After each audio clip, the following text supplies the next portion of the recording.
dan Ibu ini kita akan membahas studi kasus lokal yang dekat dengan kita, yaitu terkait erupsi Semeru. Ini adalah video erupsi yang baru saja terjadi kemarin bulan November, tepatnya di tanggal 19 sampai 23 November 2025. Kalian bisa amati di semua videonya. Dan ini lokasinya di Geladak Perak ya. Kita akan mempelajari terkait kebencanaan, yaitu erupsi Gunung Semeru. Tujuan pembelajaran kita yang pertama adalah mengidentifikasi masalah kebencanaan terkait erupsi Gunung Semeru, kemudian menganalisis bahaya yang muncul, yaitu awan panas, kemudian lahar dan juga abu vulkanik, kemudian merumuskan langkah mitigasi sebelum, saat, dan setelah erupsi, kemudian menghasilkan solusi berbasis masalah melalui diskusi singkat. Oke, yang pertama, kenapa bisa terjadi erupsi Gunung Semeru? Nah, seperti teman-teman ketahui ya, erupsi Gunung Semeru ini bukan hal yang pertama kali terjadi, melainkan sudah terjadi selama 10 tahun terakhir ini. Di Semeru ini teman-teman, itu berada pada zona subduksi lempeng Indo-Australia dan juga lempeng Eurasia di kedalaman 100 sampai 200 km. Nah, yang membuat ini menjadi sangat amat bahaya karena jenis magma dari erupsi Semeru itu magma andesit. Jadi bentuknya itu kental seperti madu, sehingga gas-gas vulkanik dan sebagainya itu menjadi satu terperangkap di situ. Dan ketika magma itu sudah naik melalui rekahan, dan itu akan membentuk kubah lava. Nah, disinilah yang menjadi sangat amat bahaya ketika bagian atas itu terjadi rekahan ataupun terjadi guguran, maka erupsi ini tuh akan secara tiba-tiba, secara eksplosif keluar. Nah, ini yang sangat amat kita harus mitigasi karena terjadinya erupsi ini tuh akan sangat cepat karena dari magmanya tadi yang secara eksplosif gitu. Oke, di sini Ibu akan tanya terlebih dahulu ke teman-teman. Ketika teman-teman itu ada di posisi rumah teman-teman ada di daerah sekitar lereng Semeru ataupun di daerah Curah Koboan, kira-kira kalau tiba-tiba ada gemuruh, ada asap erupsi Semeru, apa yang akan teman-teman lakukan? Lari. Oke, panggil. Apa? Tutup hidung biar nggak masuk. Tutup hidung. Tutup hidung. Kau Mbak? Ke tempat yang lebih tinggi. Nah, teman-teman, di sini ada satu hal yang perlu teman-teman pelajari ya. Kalau misalkan ternyata larinya kemana gitu kan, tiba-tiba lari mendekati aliran lahar kan makin bahaya ya. Terus tutup hidung. Kalau tutup hidung tapi ternyata kejatuhan atap, ya itu kan beda kasus ya. Nah, mungkin di sini kita akan meminta satu volunteer dari teman-teman.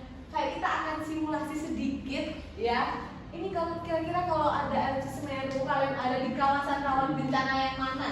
Yang pertama, yang warna kuning ini kawasan rawan 1, yaitu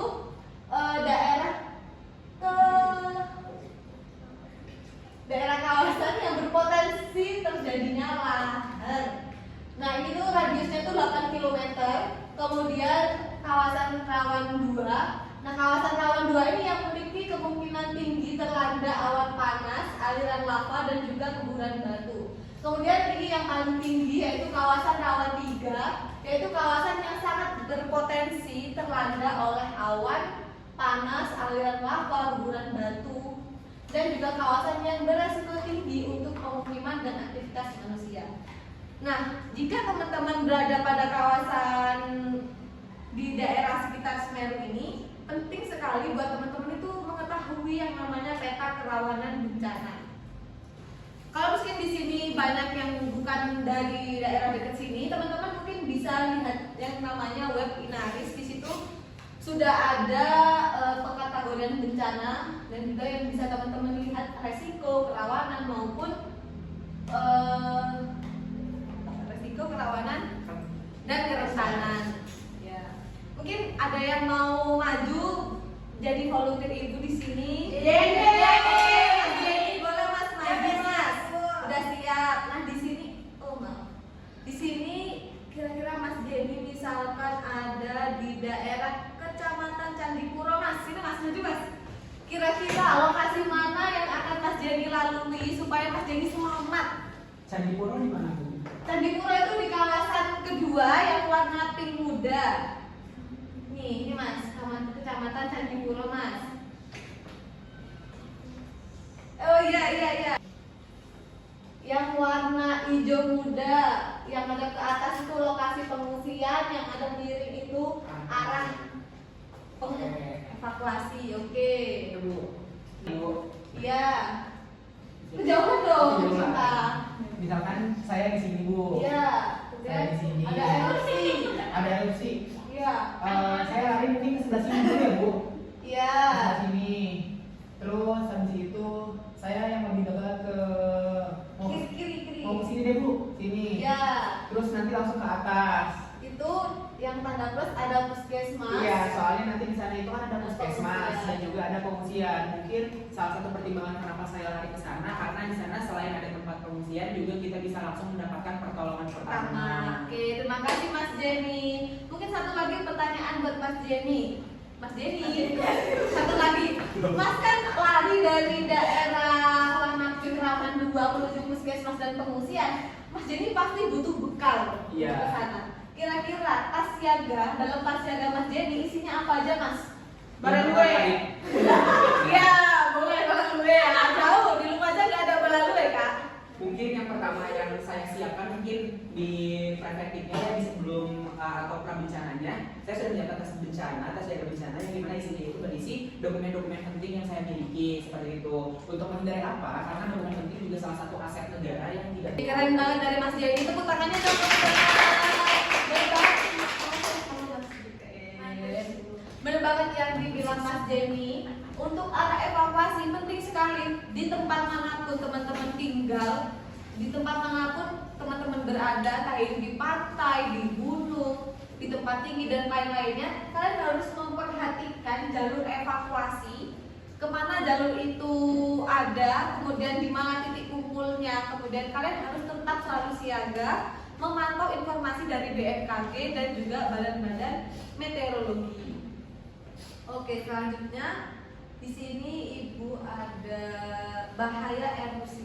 Tadi sebenarnya Mas Denny dan Ibu sudah sempat menyinggung bahaya apa aja. Yang pertama ada awan panas berguguran. Nah, awan panas yang berguguran inilah yang kata Ibu tadi itu eksplosif, di mana di Semeru itu terjadi secara cepat.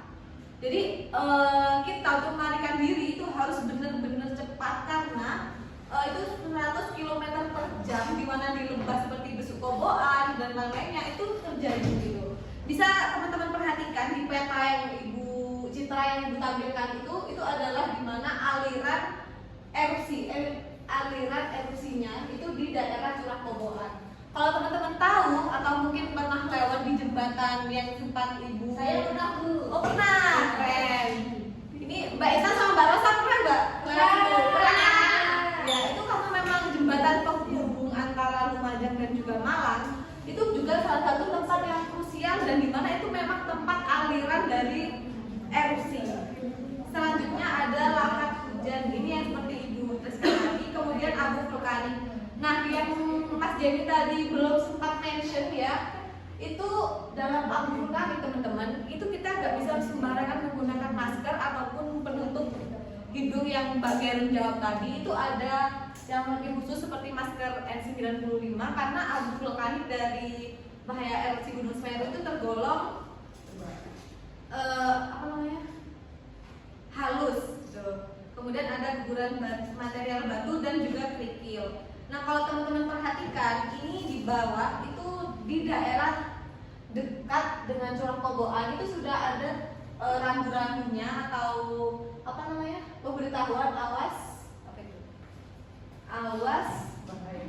bahaya lahar gitu. Jadi kalau untuk di daerah dekat-dekat sini itu memang semuanya sudah terdapat dalam evakuasi, titik kumpul dan lain-lainnya karena memang selama 10 tahun terakhir ini itu sudah sering terjadi gitu. Oke, mungkin itu dari Ibu penjelasannya. Mungkin di sini Ibu akan membagi kelas ini menjadi 2 kelompok. Kelompoknya Mbak Karen ke kiri dan Mas Jenny ke kanan. Untuk kira-kira apa mitigasi sebelum, saat dan juga sesudah adanya erupsi, kira-kira apa? Waktunya mungkin 1 menit aja. Ya Ibu. Ya. Ada bisa dibaca aja. Saya Bu. Oke, kelompok Bageren udah selesai. Boleh Mbak? Tadi kan mitigasi sebelum erupsi Bu. Ya. Nah itu untuk kami ada 3 langkah Bu. Pertama siapkan tas siaga bencana, isinya seperti yang dijual masker, yang khusus N5, N95, terus juga senter, obat-obatan, terus air minum, dokumen tentang makanan instan. Yang kedua itu ikuti simulasi evakuasinya diarahkan oleh BPBD Bu. Jangan keluar jalur dari evakuasi BPBD. Yang ketiga itu pahami peta ZRD atau kekuatan zona tempat tinggal kita sebagai jalur evakuasi terdekat. Itu Bu. Kalau untuk kelompok Pak Bibi gimana Mbak? Tadi Mbak, ketika pasca bencana, mitigasi atau hal apa yang dilakukan setelah erupsi? Benar ya Bu. Iya. Atau mungkin mau dibantu Mbak Dini? Yang pertama gunakan masker dan kacamata untuk melindungi mata dan pernapasan dari abu. Yang kedua jauhi lembah, sungai, evakuasi ke arah barat atau barat daya sesuai peta tadi. Terus yang ketiga ikuti sirene BPBD, jangan paling sendiri dengan erupsi resmi. Terus setelah erupsinya bersihkan abu dengan masker, langsung sapu abu kalau masih panas. Yang kedua hindari jembatan dan area sungai masih ada bahaya lahar susulan. Yang ketiga pantau info dari PVMBG, jangan percaya berita dari medsos yang belum terverifikasi. Oke, terima kasih untuk kelompok Bageren dan juga Mbak Dini. Tepuk tangan dulu. Mungkin pembelajaran kita hari ini sampai di situ aja. Mungkin Ibu akan merefleksi lagi bahwa memang erupsi Semeru itu bukan hal yang bisa kita hentikan, namun kita bisa meminimalisir adanya korban bencana dengan adanya mitigasi bencana. Teman-teman harus aware, mungkin pesan Ibu di sini atau mungkin tugas kalian dari sekarang, teman-teman harus aware, sering banget memantau informasi dari BMKG, siapkan tas darurat bencana. Meskipun di daerah kalian itu bukan daerah rawan bencana erupsi, tapi bisa aja banjir, longsor dan sebagainya, harus teman-teman waspadai, tetap siaga. Mungkin itu saja dari pembelajaran Ibu hari ini. Mohon maaf jika ada kesalahan Ibu yang bicarakan. Kita tutup pembelajaran hari ini dengan doa. Berdoa. Amin. Assalamualaikum warahmatullahi wabarakatuh.